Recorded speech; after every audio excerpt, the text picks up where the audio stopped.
Thank you, Mr. Chairman. Thank you, Madam Secretary. It's been a real pleasure working with you and your staff on this very important topic of border security.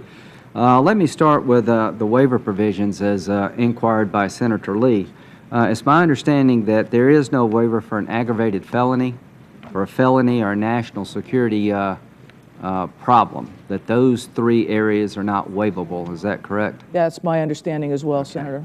And I think the waiver he's talking about is in other areas, and again, I think that's good to know that there is some discretion, but not in these areas. Now, about what we're trying to accomplish here, how much money have we spent on border security since 2005 or 6?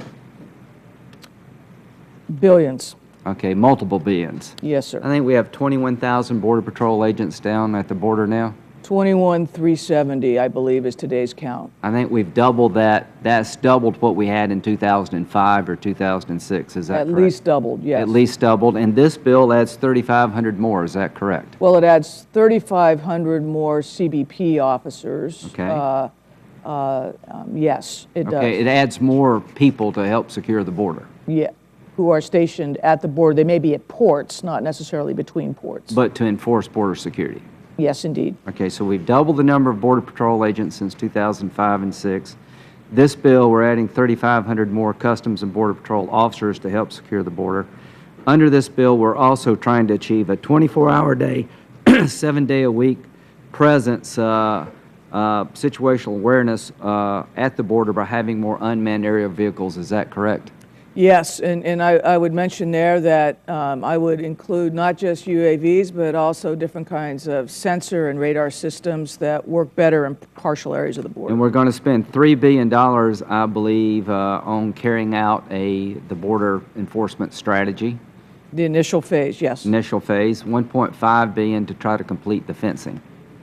Yes, and we've already had a colloquy about that. Okay, and flexibility is fine with me. And we're also going to allow the National Guard to continue to be deployed to secure the border. Is that correct? That's right, and as the governor who was the first to ask for the National Guard at the border, I really appreciate that mission assignment. And we're going to increase funding to increase the number of border crossing prosecutions in the Tucson area. Yes, I think it basically triples those under something called Operation Streamline. So that's what we're doing to enhance the border itself.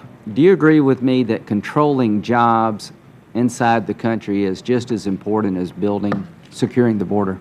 Oh, at least as important. As I've testified several times, that magnet of illegal labor is a major driver of illegal migration. So dealing with the worker side of this is so very important. 11 million are coming for employment.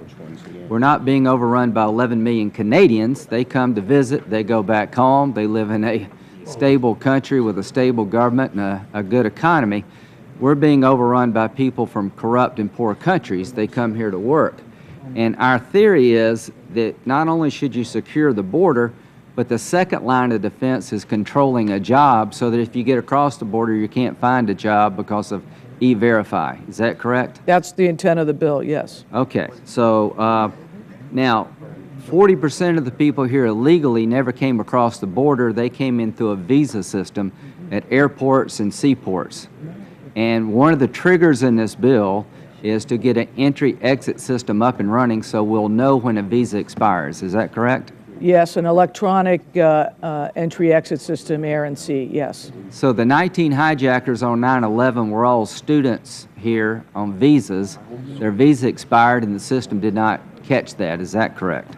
That's correct. There are a number of ways that those hijackers would be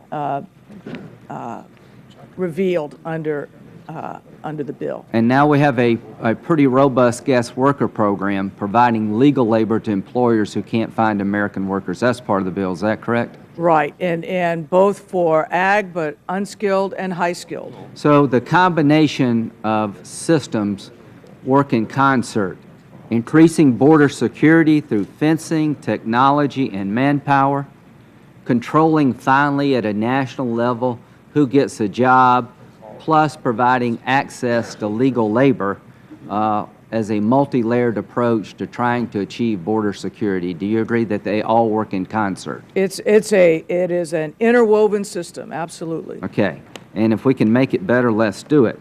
One last question. You said, I think, to Senator Grassley, that the older brother, the suspect who was killed, when he left to go back to Russia in 2012, the system picked up his departure but did not pick up him coming back. Is that correct? That's my understanding, and I can give you the detail in a classified setting, but I think the salient fact there, Senator, is that the FBI text alert on him at that point was more than a year old and had expired.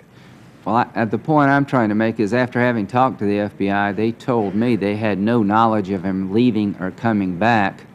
The name was misspelled, so I would like to talk to you more about this case, how this man left, where he went, and when we say there was no broader plot here, I just don't know how in the world we know that at this early stage. And as to the person giving information, suspect 2, the 19-year-old, I would imagine he's going to tell us that his brother was the bad guy and he was a bit player and this wasn't that big a deal. I would be shocked if that's not the information received from the suspect. That's why I want more time to interview him outside of having a lawyer and investigate the case in a more thorough way. So we'll talk about that. If I might, Senator, Please. as you know, this is a very active, ongoing investigation. All threads are being pulled. My understanding is there will be a classified briefing for the Senate this I look forward to hearing it. Thank you.